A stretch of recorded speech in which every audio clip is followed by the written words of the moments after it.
Hello, everybody. Hello. Well, I am back in London from this really amazing conference called Tyringham Initiative, which was, organized and, created by Rory Powers and Anton Bilton and Gilles Hayward. It was amazing, really stunning. I am deeply inspired, actually moved. I was moved by this conference. I've never experienced anything like this. So many interesting people, so many interesting conversations, and an intense desire to actually figure out what is going on with things such as, entity experiences and the nature of hyperspace on DMT. So, actually, absolutely an important topic. So, first of all, a shout out to the organizers. I mean, I don't know. I get this feeling of someone had to, no one would. Somebody. Yeah, like Anton. He's a real estate developer, but based on personal experience, he knows the enormous significance of this topic and just how it's not being taken seriously by intellectual groups around the world, and it needs some light to be shined on it urgently, perhaps.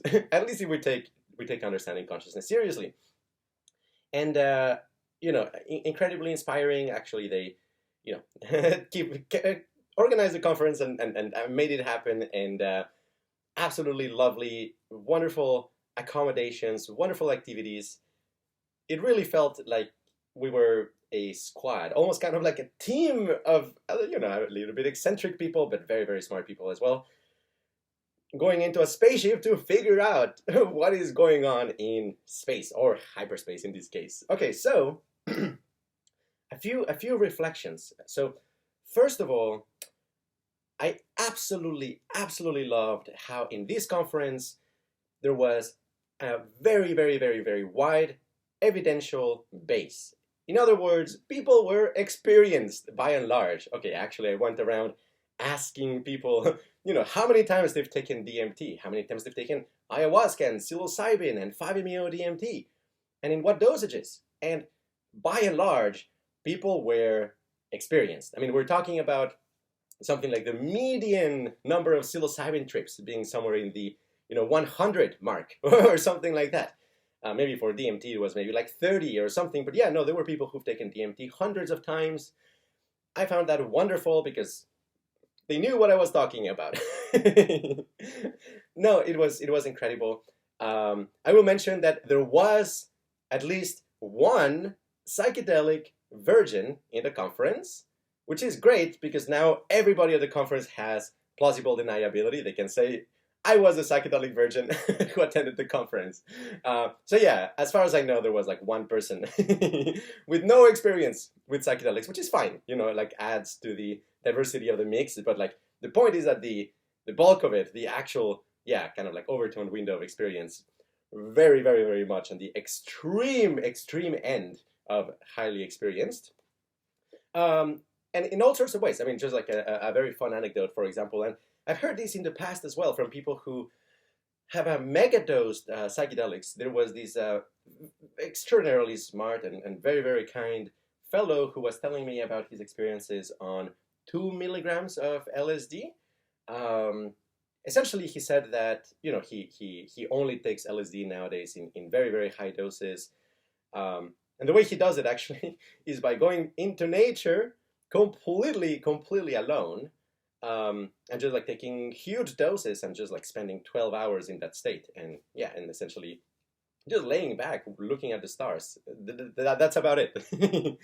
And well, one of the things he was saying is that in his experience, his very wide experience, essentially you're restricted to the person who is resisting the most in your group, to how far you can go. In other words, even if you have a sober seater, if the sober seater has some kind of hesitation or resistance towards, some kind of like really expansive state of consciousness, it's going to constrict you.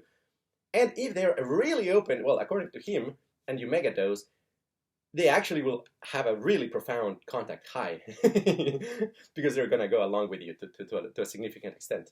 The reality of contact highs is obviously controversial. I must admit that I've seen some very, very strange effects. Yeah, especially actually when people do psychologically kind of tune into each other. I don't know if it's placebo. Absolutely ought to be investigated scientifically. But the point is, yeah, I mean, according to this fellow, yeah, very, very, very profound contact high if somebody right next to you takes, 20 hits of acid and you want to go along in the ride with them. Well, according to him too, there's actually very little phenomenological difference between 600 micrograms and 2 milligrams, based on a lot of experience. It just lasts a couple hours more, according to him. I've actually heard contradictory evidence here. I know somebody who's taken all the way up to 10 milligrams of LSD, and he says that you trip for a month. Now, the fellow I talked to at this conference, he said that didn't seem right, that if he were to take 10 milligrams, he would expect to maybe trip a few extra hours, more than with 2 milligrams, but it wouldn't last a lot longer. But then again, you may activate things.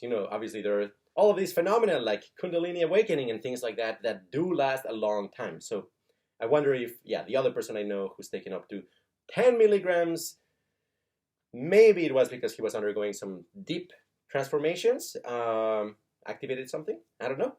But yeah, I mean, this is the thing, like very, very, very extreme, dedicated evidential base. I was bowled over, impressed. People there knew what they were talking about when they were talking about exotic states of consciousness. The second thing was how smart people were. This was a very exclusive conference. 30 people were invited. They were very, very carefully selected. On the surface, from afar, if you're like very prejudiced about, certain topics, you may look at the panel of people and say like, oh yeah, there's a couple people who are, pseudoscientists or something like that. I'm here to tell you, no, actually everybody who attended the conference, as far as I could tell, really, really, really wanted to know the truth. They were extremely open-minded. They really didn't have heavy preconceptions. They were just offering interesting hypotheses. I was actually, deeply impressed with the with the vibe of people like Rupert Sheldrake and Andrew Gallimore. Really wonderful people, actually, when you met them, and you can have very, very excellent conversations. I was impressed. Actually, I was moved by the quality of it. No, and not only smart at an individual level, also collectively. And this is something that I really want to understand better. But essentially, if you think of, there's kind of this ideology of like, oh, we've got to have a diversity of perspectives if you want to look at a particular topic. Interdisciplinary teams. And I've been to a lot of places where people have brought an interdisciplinary team. And I've generally been disappointed, mostly because people have very high difficulty actually interfacing when they actually belong to different fields. But also, it's a little bit disappointing when everybody studies the exact same thing, right? It becomes kind of an echo chamber. It becomes kind of a, yeah, there's a lot of groupthink, right? And I don't think the answer is also just kind of like, oh, let's find like a naive balance between the two. Like, let's find, like some groups that are kind of interdisciplinary, some that are, all of them study the same thing. No. Actually, the state space of group intelligences is very large, and I think there's many interesting attractors there. It's hard to explain exactly how Tyringham Initiative hit the right attractor, but I think it had something to do with essentially some kind of overlapping disciplines where everybody was a deep expert in something and had at least, he was at least very, very conversant on a couple other fields.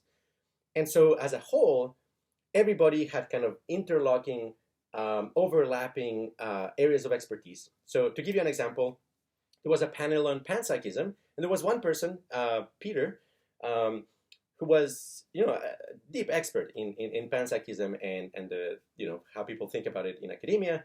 But then the other two people, Merlin Sheldrake and Daniel Pinchbeck, are very conversant in the field. And, they've read a bunch of philosophy of mind. They know the terms, analytic idealism. They've kept up with the literature. And also in the audience, a lot of people are very literate on the topic. So thanks to that, for example, there was like very, very, very good clarity about the difference between, technical, analytic, approaches to panpsychism versus, let's say, something like animism.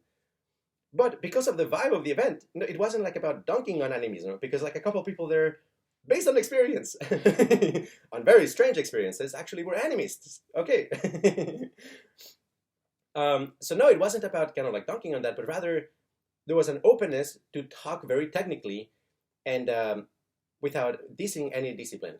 So that vibe was, again, very moving. I very, very much appreciated it, and the level of the conversation was actually very, very high.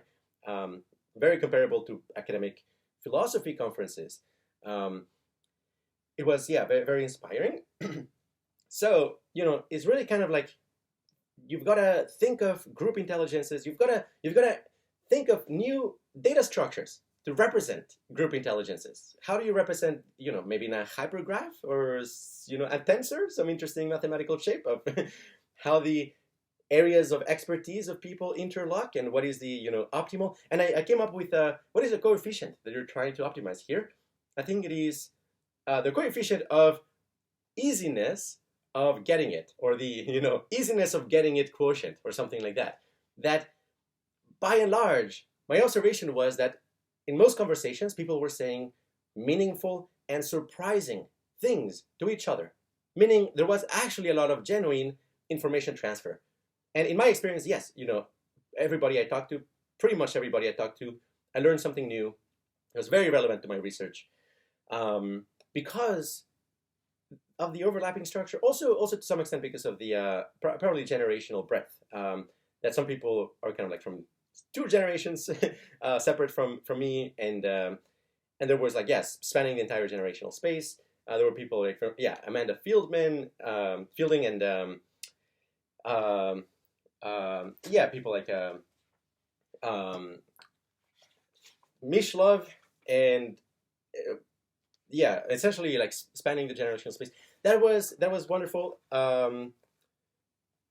Dennis McKenna was there. There was also excellent conversations there. Okay, the last thing is the last thing that really made this conference amazing was that everybody had a deep, deep desire to know and understand and learn. Okay, so why? I remember,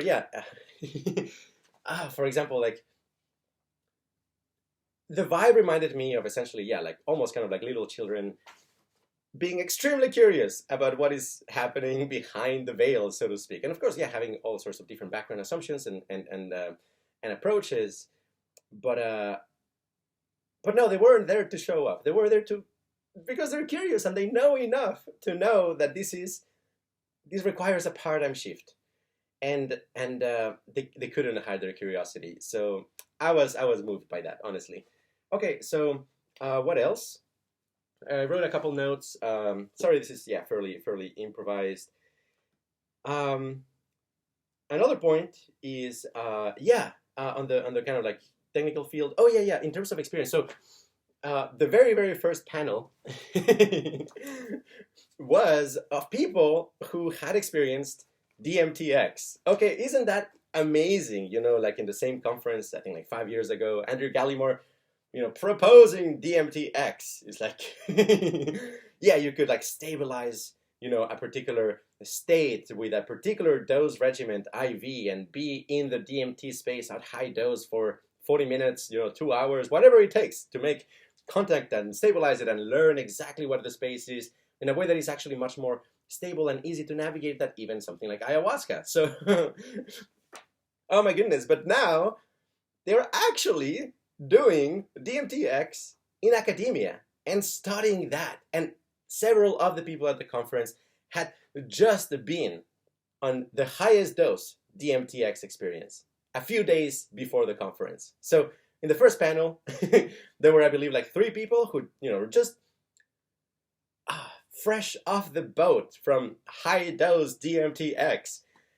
And so they knew what they were talking about. The vibe there was incredible. It's like, we're not, I'm sorry for the bad word, we're not bullshitting each other because the evidential base is right here. unparalleled, right? Like I've never seen something like that at a conference. I look forward to more. And yeah, I mean, the first day, yeah, was incredible for that reason. Then yeah, Chris Timmerman. There's a lot of things I think I probably can mention because they're still. I don't want to spoil them, and also there's going to be a book about these, and they're going to publish it in academia. So very very superficial, kind of like mentioning the general topic. But yeah, Chris Timmerman was actually showing the clinical results of the DMTX experiment, and it's extremely interesting stuff. And then, yeah, Andrew Gallimore from Alien Information Theory. He was, yeah, I mean, essentially proposing something I would describe maybe like DMT-XX. How would you take it to even the next level? I don't know if we will go there, but like, he was saying, you laugh at it nowadays, but in 5 years, we'll see who's laughing. Actually, I've got to give it to him because DMTX is a reality now. So, yeah. So then the next days, yeah, panel on panpsychism, actually very, very good quality, I must say. Panel on, yeah, I mean, all sorts of interesting plants and drugs that are used, deities, all the research on contacting deities, possessions, because those things happen. I mean, phenomenologically, most people dismiss them, but here is wonderful. Some really, really, really smart, very humble, beautiful minds have studied these for 30 years. I learned a lot. It was amazing. Shamanism. Oh, Luis Eduardo Luna. I didn't know about him, which is embarrassing. But yeah, no, he's one of the main people who actually, in some sense, made put ayahuasca on the map.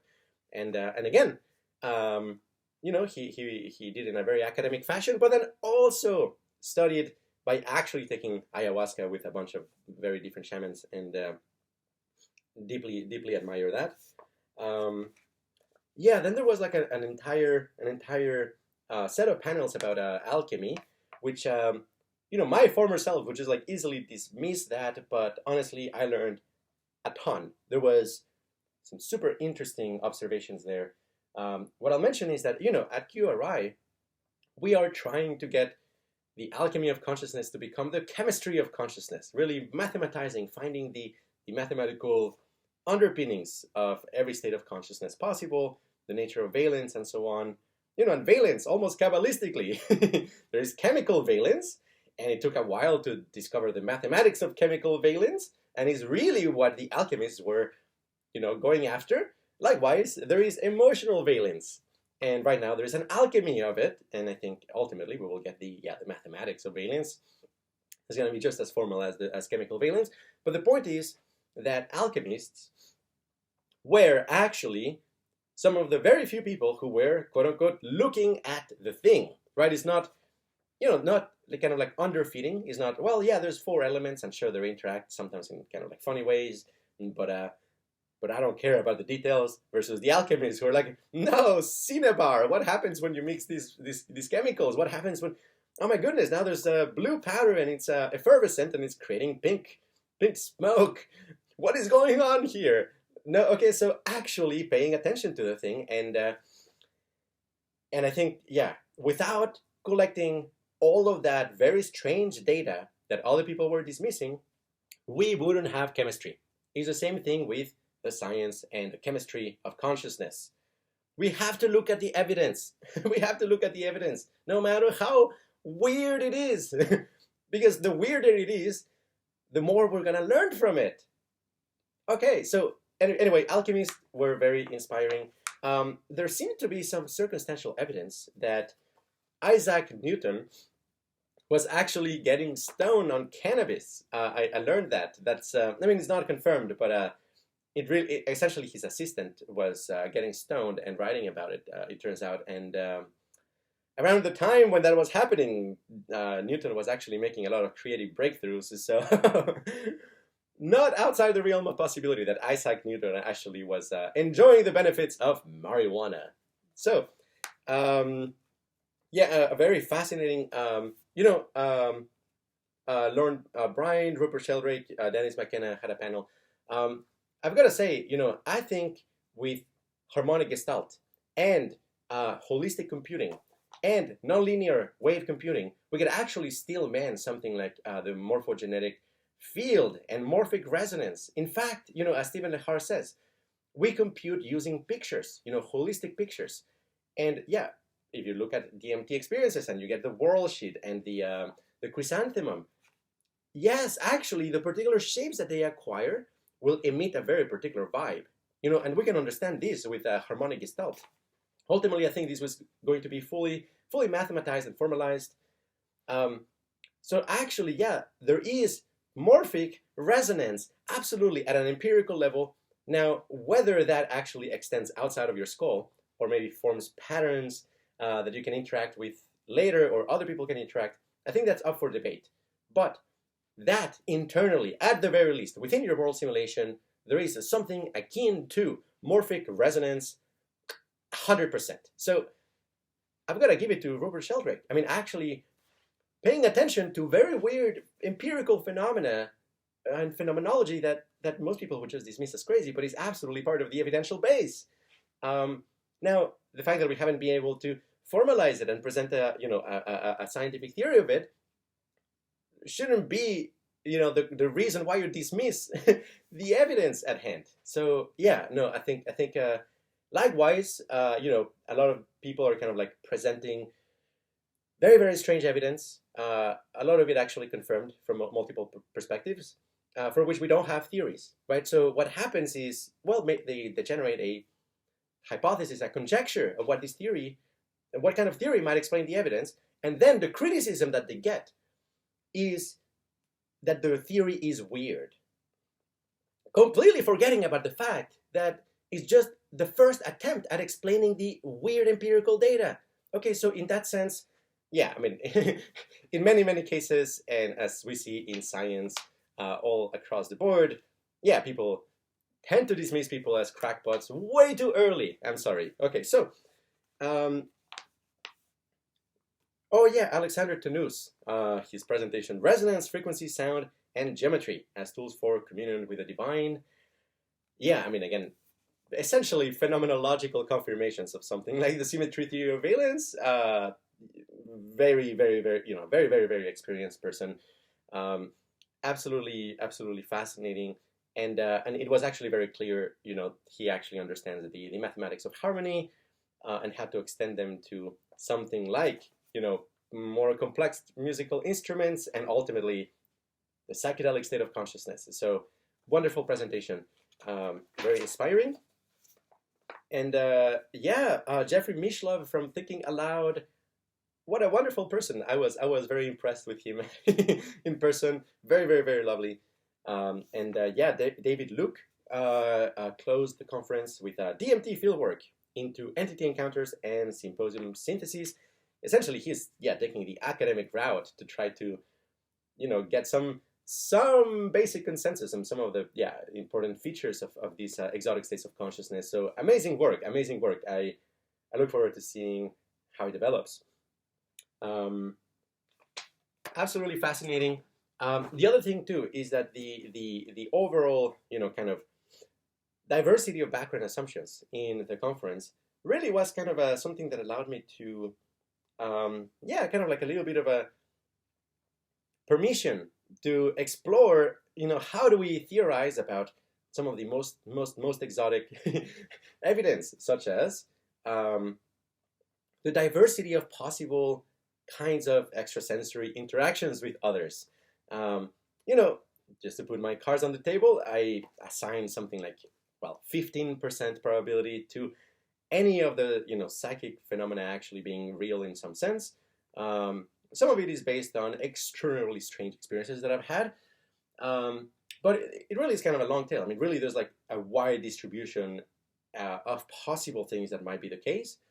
And, something like entity encounters is, if you actually think, they have subjectivity and they exist in a different dimension, that is one level of weirdness, whereas something like, you experience something like emotional resonance with somebody because of resonance in the electromagnetic field, that's a completely different level of weirdness. Okay, so I wouldn't put all of it in one box.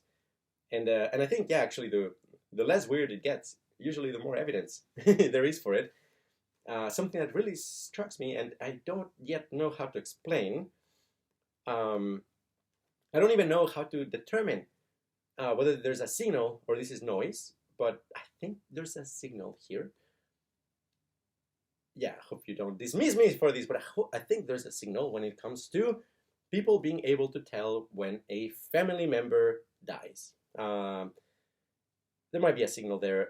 I don't know how to understand that. My guess would have something to do with, and this is, because of the expanded overtone window, I can, let's say theorize here. I think it is something to do with topological structures in the electromagnetic field that, first of all, there is a topological pocket that creates a boundary between the inside and outside of your consciousness, but then there might be kind of sheaths around it that, in some sense, if you enter into some deep emotional resonance with somebody, there may be some strands that essentially create some knots.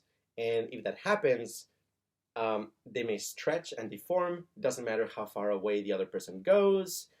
And it's not something you would be able to measure in terms of, transmission of signals. No, because it's the actual topology of the field that is connected in that way.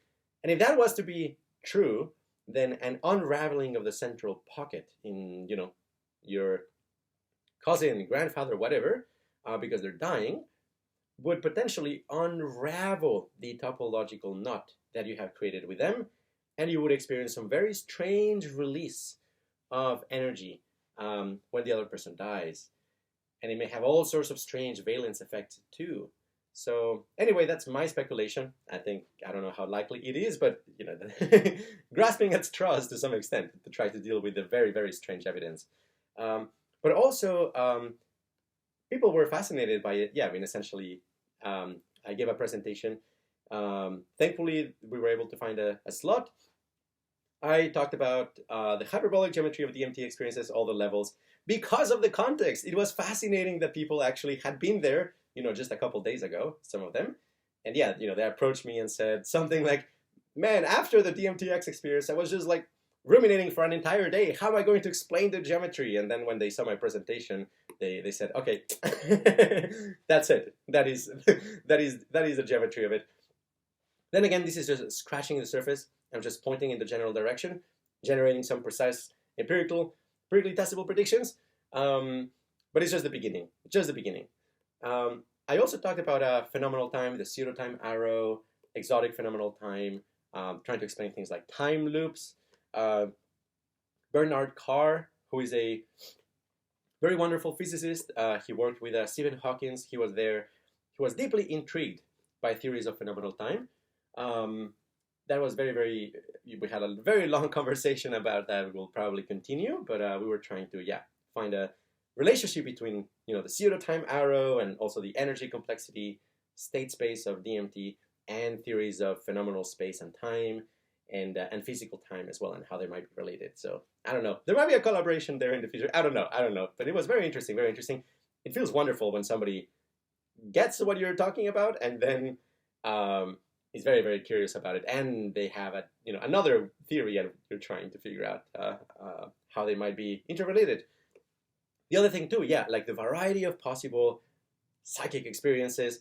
Here's a possible hierarchy of structures. So let's say this is the pocket, one topological pocket. This is another topological pocket. Let's say you're just separate. Let's say, you're part of the same field, but let's say you're pretty far away. So if that were to happen, you wouldn't feel anything. Well, you may believe that you are connected to the other person, maybe because you have an internal representation that is very believable, but maybe in reality you're actually not connected to them. So that would be like first level. Second level is you have an intermediate medium between the two of you, and that is like one level of connection. It's kind of, there are the wires, but they're silent. The third level of connection would be resonance. These very strange things, like you put somebody who's very adept at meditation at the center of the room. They go into like a jhana or a deep trance, and it seems to, again, this has to be studied scientifically, but it seems to make it easier for people to tune into the same type of meditation. Let's say that would be kind of a resonance. A resonance interaction, which is not merging with the other person, but it would feel like you're coupling with them. So that is like a certain level of connection. Then again, all of these could still happen within your world simulation, right? Like there could be coupling of internal representations. And actually, when there's a coupling between two people, there will be a coupling between couples. Coupling between, yeah, essentially the two couplings inside the other person, something like that. Then there is the case where you're actually connected, but only via a point. You share a point. It's kind of like two soap bubbles that are stressed and they're just like share one point. Or, you know, like the balloons, you twist them from both ends and you get a pinch point. That type of connection. It is a real connection, but it's very shallow, not very high information bandwidth, but you're united to them in some very deep way. And then there is kind of like if you have two soap bubbles and they are like actually touching each other and they form a plane, they share a plane with each other. They're not one, you know, but they share a plane. So that will be another level of connection. And finally, you have actual union of identity, which would be kind of like the pair of pants in topology, where like the two bubbles actually undo the pinch point and they become a unified topological structure. I don't know, it may happen on very, very high dose LSD in a group setting, or maybe 5-MeO DMT. Again, very speculative. All of these potentially could be explained in terms of the topology of internal boundaries within a given world simulation. But that only goes so far if you take seriously other pieces of evidence that suggest, okay, actual coupling. And again, I don't know how seriously to take that evidence, but I am very inspired by people who, based on their actual, you know, very extensive experiences, they take that sort of evidence seriously and try to figure out what is going on. I will, I think, conclude with, yeah, kind of like who do I think? Oh well, one more reflection. This was from a very heavy psychonaut who has a lot of experience. Extremely, I don't know, beautiful soul. He was very kind, very fun to hang out with him. And he was saying, I don't buy into the distinction between spiritual and material. Actually, he thinks the proper distinction is going to be between spiritual and political. Why? Because densities of consciousness, and this is a phenomenal reality. You know, as a function of the energy of your consciousness, which can be modulated with, let's say, a dose of DMT or psilocybin, you go from kind of like very dense energies to medium densities, to like the actual internal representations melting, to them becoming very fluid, to them becoming kind of like a plasma or gas, and then becoming pure space. So, you know, kind of the spheres of infinite space or infinite consciousness, very low density, very low resistance, usually very euphoric, very high valence. So essentially every time that you form an opinion or you try to, in a sense, kind of divide people, you're engaging with internal representations that have a higher density. And so actually when you're like deeply enmeshed in the political, you're kind of like interacting with these very heavy internal representations that because of their density and maybe something like the exclusion principle, you know, they have a location in space and time, and they displace each other, and there's like intense competition, and it's very unpleasant. And the more they compete, the more solid they become. The worse the emotions, the more solidified and sticky it becomes. So the solution to that is to not develop opinions. Learn everything, because knowing is good. You know, have the entire database, practice loving kindness, try to help other people, desire the reduction of suffering, things like that. But don't develop kind of like petty opinions based on what you know, because then you're going to be entering the realm of the political, which increases density, and it's a bad trip ultimately. So that was very fascinating. And yeah, I will conclude by I think like in the future, people like Adeptus Psychonautica in YouTube, or Joe Sekins, Evan McMullen, Daniel Ingram, Stephen Lehar, people like that would have been wonderful additions to the conference. And yeah, maybe in the future, I will conclude by showing you the pin of the Tower of paradise engineering, which is, yeah, I mean, essentially you would obviously have a DMT department where we take absolutely very, very seriously all of these exotic states of consciousness and try to find the mathematics of them and, you know, the applications for therapy and improving valence and reducing suffering. So a North Star, but the Tyringham Initiative sparked the feeling that this is possible and perhaps even inevitable. So with that, thank you so much, infinite bliss everybody, and I'll talk to you at another time on another topic. Ciao.